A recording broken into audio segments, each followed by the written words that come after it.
如果你问我这辈子做的最正确的事是什么，我想应该是高2那年，我都会多带一份早餐，分给那个坐在教室角落沉默的像影子一样的男同学。那时候的我只是单纯的觉得他太瘦了，没想过什么回报，甚至当他在毕业那天不告而别时，我也只是遗憾的想他以后能不能按时吃饭。直到大学毕业后的今天，当我因为公司裁员狼狈地去参加一场顶级面试时，那个身价过亿被众人簇拥的 CEO 却突然停在我面前。他接过我手里冰冷的履历，眼神热烈的快要把我融化。他轻声说：“王佳佳，这一次换我带你回家吃饭。”我叫王佳佳。高2那年，我的后座搬来了一个叫陆婷的男孩子，他总是穿着那件洗得发白的校服，清瘦安静，是一道随时会散去的烟。听说他家境很不好，父母早逝，跟着唯一的亲戚生活，日子过得极其艰难。我没想过要施舍他，我只是心疼，因为我有一个全天下最温暖的奶奶。她总跟我说，慢慢能分享食物的人是有福气的。于是每天早晨，奶奶准备的热腾腾的饭团、手磨豆浆都会多出一份。陆婷，我奶奶今天手抖，饭团包得太大了，我吃不完，你帮个忙。我笑眯眯地把温热的饭团塞进她冰冷的手里。陆婷总是愣在那里，那双漆黑的眼睛看着我，像是要把我的样子刻进灵魂里。她很少说话，只是沉默地吃完，然后在收作业时偷偷在我的练习册里加一张写满解题思路的小字条。高3那年的冬至，学校放学晚，我看见陆婷独自走在风雪里，背影显得那么孤单。我突然冲过去拉住她的袖口，陆婷，今天冬至，我奶奶包了饺子，还有热腾腾的鸡汤，你跟我回家吃吧。她一开始是拒绝的，那要命的自尊心让她整个人僵硬得像块石头。但我不管，我一边拖着她走，一边念叨，快点，晚了汤就凉了，奶奶会生气的。那是陆婷第一次来到我家，我那满头银发的奶奶没有问她的家事，也没有嫌弃她破旧的球鞋，只是慈祥地往她碗里堆满了肉。孩子多吃点，年轻人要吃饱了才有力气。那天晚上，陆婷喝了3碗汤，离开时她站在路灯下，对着我奶奶深深地鞠了一躬。她转向我，眼神亮得惊人。王佳佳这份恩情我记忆一辈子。大学4年，我们考到了不同的城市，但随着学业繁重，联系慢慢变淡了。毕业那天，我等了她的电话很久，却只等到一条简讯：王佳佳，我要去一个很远的地方，等我出人头地，我会回来找你。那之后，她真的消失了。我步入社会，经历了求职的毒打，经历了人情的冷暖，我也谈过一个不咸不淡的男朋友，但总觉得心里缺了一块。每当我看着清晨的早餐店，总会想起那个沉默吃着饭团的少年。他现在过得好吗？有没有按时吃饭？3年的社会磨练让我变得成熟，也变得疲惫。当我因为得罪了主管而被裁，顶着大雨去参加陆氏科技的面试时，我没想到会在那里见到他。面试厅的大门推开，一群高管簇拥着一个男人走进来。他褪去了少年的青涩，西装笔挺，气场强大的让人不敢直视。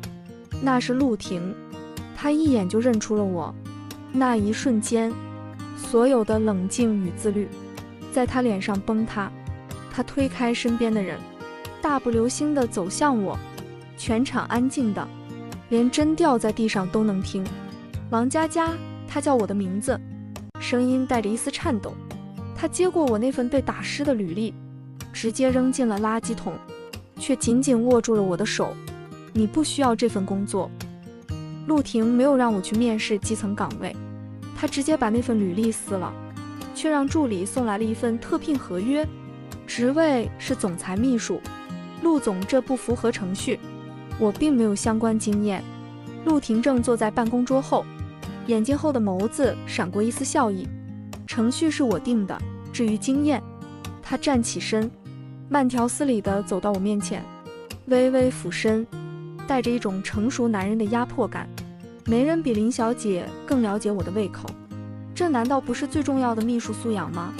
我脸上一热，想起了高中时那些饭团，于是我成了陆氏科技最神秘的秘书。陆廷在商场上雷厉风行，冷酷得像台机器，但在我面前，他却像个处心积虑要引起注意的大男孩。他每天早上都会准时出现在办公室，却从不吃公司的高级早餐，而是坐在位子上，一脸幽怨地看着我。林秘书，我胃痛。他皱着眉，演得像真的一样。那我帮您叫医生。不用，我想吃饭团。隔天我提着保温盒走进办公室时，这位身价过亿的 CEO 竟然笑得像个得到糖果的小学生，甚至还在股东大会开会前得意地向副总炫耀他的秘书爱心餐。他还会带着大包小包的补品去敲奶奶家的门，熟练地帮奶奶修水龙头，陪奶奶下棋。奶奶笑得合不拢嘴，私下跟我说：“曼曼，这孩子眼里的火烧了7年都没灭，你可别再让他等了。”周末的校园安静得有些不真实。陆廷牵着我的手，像当年一样避开了校尉，绕到后墙那个生锈的铁门。这里居然还没修。陆廷轻笑一声，熟练地护着我钻过那个缺口。那一刻，我看着他的侧脸，仿佛看见了那个17岁的总是在这道墙边徘徊的沉默少年。我们走进教室，夕阳斜斜地照进窗户，空气中漂浮着细小的粉笔尘。陆廷拉着我走到最后一排，那是他曾经的位置。他坐下来，手抚摸着坑洼不平的木头桌，指尖在某个角落停住了。我凑过去看，那是他当年亲手刻下，甚至有些笨拙的家字：“王佳佳，你知道吗？”他抬头看着我，逆光的眼眸里像是揉碎了星光。那时候我坐在这里，每天最期待的不是下课，而是你转过头，把那份热气腾腾的饭团塞进我手里。他从口袋里掏出了一张折叠的泛黄的草稿纸，我打开一看，那是高3毕业那天我随手画给他的未来生活草图：一间小房子，一只猫和2个吃着早餐的人。这张纸陪我度过了国外最难熬的几百个通宵。他低低地笑了一声，牵起我的手放在他的心口，那里的跳动强而有力。王佳佳，我只想问你，你画里的那个房子现在还缺一个能帮你分担早餐，陪你看夕阳的男主人吗？我看着他，夕阳把他的身影拉得很长很长。这不是金钱堆砌出来的浪漫，这是7年时光淬炼出的执念。我笑着靠近他怀里，轻声回道：“陆总，这份男主人的职位可能要你做一辈子，不许辞职。”故事到这里才是最完美的结。陆廷最迷人的地方不是他的财富，而是他成功后依然记得那碗热汤的温度，并且愿意用一种最温柔的方式重新赢回他的初恋。最好的爱情是我们都变成了更好的自己，然后在巅峰处发现彼此依然是最初的心动。感谢大家听到最后，如果你也喜欢这种心机追妻温暖疗愈的故事，别忘了点赞关注，留言区聊聊。如果你是王佳佳，你会接受这个处心积虑的老同学吗？我是您的打翻故事茶，愿你的善良都有回响，愿你的等待不被辜负。我们下期再见。